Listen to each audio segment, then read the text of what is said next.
चलेलापन।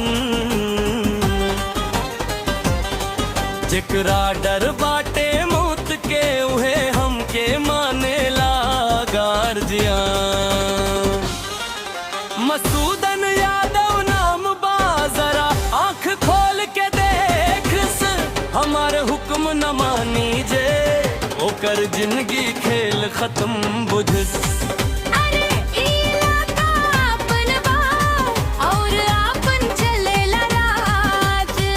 ठेकेदारी के लाइन में केहू ना बनेला आज। खाली कागज के शेर मत बंस, खाली कलम मत चल बस। हमरा सामने आई बतस, जिंदगी से हाथ धोस। डारे और डारे मोदी लड़ी हाँ, लेकिन इंसाफ नहीं मिला।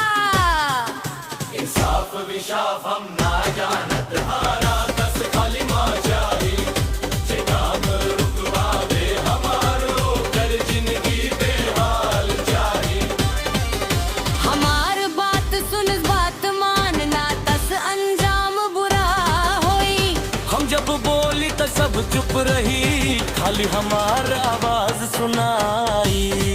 रंगदारी के हम है राजा, नाम चलेला अपन। जेकरा डर बाटे मौत के, हमके मानेला गार्जियन। मसूदन यादव नाम बा, जरा आँख खोल के देख हमार हुक्म न मानी जे, ओकर जिंदगी खेल खत्म बुझस। अरे तोहरी गुंडागर्दी खाली 2 दिन के बात बा। हमार ओला हमार पावर तस भगवान के सौगात बा। हथौड़ा से मार बतस, खोपड़ी फूट जाई तोहार। हमरा से पंगा मतलस, न तस भई हो जाई संहार। ये 2.5 किलो का हाथ जब किसी पे पड़ता है ना, तो आदमी उठता नहीं, उठ जाता है। 2.5 किलो के बाद छोड़ समरा, 10 हर चाल बम्बा।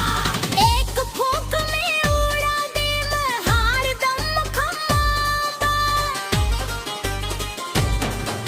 मसूदन यादव नाम बा, जरा आँख खोल के देख हमारे हुक्म न मानी जे, ओकर जिंदगी खेल खत्म बुझस। रंगदारी के हम है राजा, नाम चलेला अपन। जेकरा डर बाटे मौत के, हुए हमके मानेला गार्जियन। मसूदन यादव नाम बा, जरा आँख खोल के देख हमारे हुक्म न मानी जे, ओकर जिंदगी खेल खत्म बुझस।